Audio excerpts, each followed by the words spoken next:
Tuhan dengar semua keluh kesahmu. Tuhan tahu dan Tuhan ingin membawa kamu keluar. Hari ini ku bersyukur merasakan kasih setiamu. Salam damai sejahtera. Bagaimana kabar saudara pagi hari ini? Kita ketemu kembali di dalam Morning Devotion. Selamat pagi saudara-saudara, apa kabar? Saudaraku, pembacaan kita pada hari ini adalah dari Injil Matius pasal yang kedua, ayat yang ke-13 sampai 23. Demikian firman Tuhan. Setelah orang-orang Majus itu berangkat, nampaklah malaikat Tuhan kepada Yusuf dalam mimpi dan berkata, "Bangunlah, ambillah anak itu serta ibunya, larilah ke Mesir, dan tinggallah di sana sampai aku berfirman kepadamu. Karena Herodes akan mencari anak itu untuk membunuh dia." Maka Yusuf pun bangunlah. Diambilnya anak itu serta ibunya malam itu juga, lalu menyingkir ke Mesir, dan tinggal di sana hingga Herodes mati. Hal itu terjadi supaya genaplah yang difirmankan Tuhan oleh Nabi, "Dari Mesir kupanggil anakku." Ketika Herodes tahu bahwa ia telah diperdayakan oleh orang-orang Majus itu, ia sangat marah. Lalu ia menyuruh membunuh semua anak di Bethlehem dan sekitarnya. Itu anak-anak yang berumur 2 tahun ke bawah, sesuai waktu yang dapat diketahuinya dari orang-orang Majus itu. Dengan demikian genaplah firman yang disampaikan oleh Nabi Yeremia. Terdengarlah suara di Rama, tangis dan ratap yang amat sedih. Rahel menangisi anak-anaknya dan ia tidak mau dihibur, sebab mereka tidak ada lagi. Setelah Herodes mati, nampaklah malaikat Tuhan kepada Yusuf dalam mimpi di Mesir, katanya, "Bangunlah, ambillah anak itu beserta ibunya, dan berangkatlah ke tanah Israel, karena mereka yang hendak membunuh anak itu sudah mati." Lalu Yusuf pun bangunlah, diambilnya anak itu serta ibunya dan pergi ke tanah Israel. Tetapi setelah didengarnya bahwa Arkelaus menjadi raja di Yudea, menggantikan Herodes ayahnya, ia takut ke sana. Karena dinasihati dalam mimpi, pergilah Yusuf ke daerah Galilea. Setelah tiba di sana, ia pun tinggal di sebuah kota yang bernama Nazaret. Hal itu terjadi supaya genaplah firman yang disampaikan oleh nabi-nabi bahwa ia akan disebut orang Nazaret. Saudaraku, dalam pembahasan kita sebelumnya, kita sudah melihat bagaimana Herodes berniat untuk membunuh Yesus karena rasa tidak aman yang dimiliki oleh raja wilayah Yehuda itu. Dalam pembacaan kita hari ini, sekali lagi Matius menunjukkan intervensi surga, saudara. Yaitu di mana malaikat memberikan instruksi kepada Yusuf untuk membawa Tuhan Yesus dan juga Maria melarikan diri.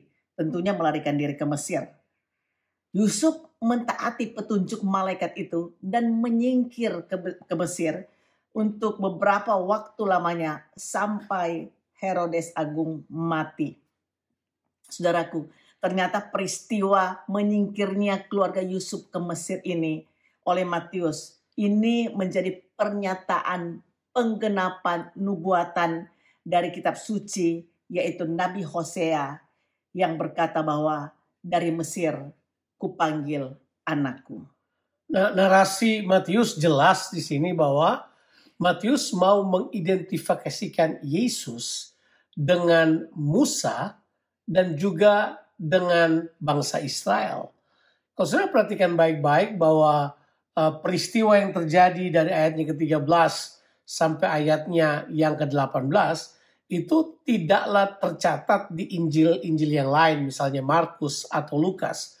Kelihatannya Matius di sini ingin mengatakan bahwa Yesus itu seperti Musa, sama seperti peristiwa yang terjadi pada Musa di Mesir, dan kemudian dia dipanggil keluar, sama juga dengan bangsa Israel ada di Mesir, kemudian dipanggil keluar. Kali ini Matius mau mengatakan begini, bahwa perjalanan bangsa Israel itu sekarang embody, ada berdiam di dalam Kristus. Dan Yesus akan membawa perjalanan ini pada sebuah era baru, pada sebuah pernyataan yang Tuhan ingin bawa, pada sebuah perjanjian baru.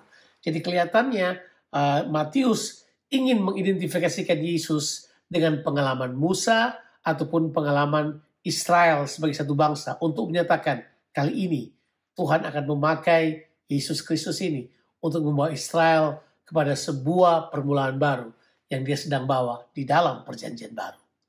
Ya, saudaraku, Kenapa marah saudara Raja Herodes ini? Dia marah karena dia diperdaya tentunya oleh orang-orang Majus. Herodes memerintahkan untuk membunuh semua anak-anak di Bethlehem, anak-anak yang berumur 2 tahun ke bawah. Peristiwa yang sangat menyedihkan, sangat mengenaskan ini hanya dicatat oleh Injil Matius dan tidak ada dalam Injil-Injil yang lain, saudara. Jadi Matius menghubungkan peristiwa ini dengan apa yang ditulis dalam nubuatan kitab Yeremia. Dengan demikian Matius ingin menyatakan bahwa sekalipun duka cita ini terjadi, tapi ada harapan dalam pribadi Raja yang datang, yang akan membawa umatnya masuk dalam perjanjian baru seperti yang dinubuatkan oleh Yeremia pasal yang ke-31. Nah, tentu kita melihat hubungannya sekarang bahwa waktu Matius mengutip kitab Yeremia 31, tentu sudah tahu kitab Yeremia 31 itu berisi perjanjian baru yang Tuhan bawa kepada bangsa Israel, bahwa sekalipun mereka dalam keadaan tertekan di dalam semua tekanan-tekanan, secara khusus sekarang mereka ada di bawah penjajahan Roma. Dia mengidentifikasikan hal tersebut dengan yang terjadi dengan bangsa Israel di Mesir, dan juga sekarang dengan bangsa Israel waktu mereka sedang ada dalam penawanan di Babel, dan sekarang mereka ada di bawah penjajahan Romawi. Tuhan mau katakan begini, Tuhan dengar semua keluh kesahmu, Tuhan tahu, dan Tuhan ingin membawa kamu keluar. Nah, Yesuslah yang akan membawa kamu dalam perjanjian baru ini untuk mencapai tujuan Allah dalam kehidupanmu. Lihat bagaimana Yusuf yang sebenarnya hanya melakukan tindakan taat kepada Tuhan saja.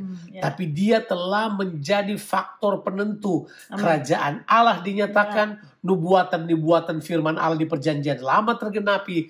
Bahkan lebih daripada itu, kita mengerti bahwa dari situlah kemudian kita mengenal cerita yang lain yang panjang dari kehidupan Kristus yang luar biasa.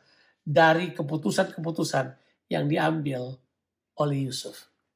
Saudaraku, Injil Kerajaan Allah menyatakan bahwa Tuhan dalam kedaulatannya ingin memanifestasikan kehendaknya dalam segala keadaan dalam kehidupan kita, walaupun itu dalam keadaan yang sulit sekalipun. Kita percaya bahwa Tuhan kita adalah Tuhan yang berdaulat penuh atas kehidupan ini. Tuhan Yesus memberkati saudara sekalian. Have a blessed day. Amen.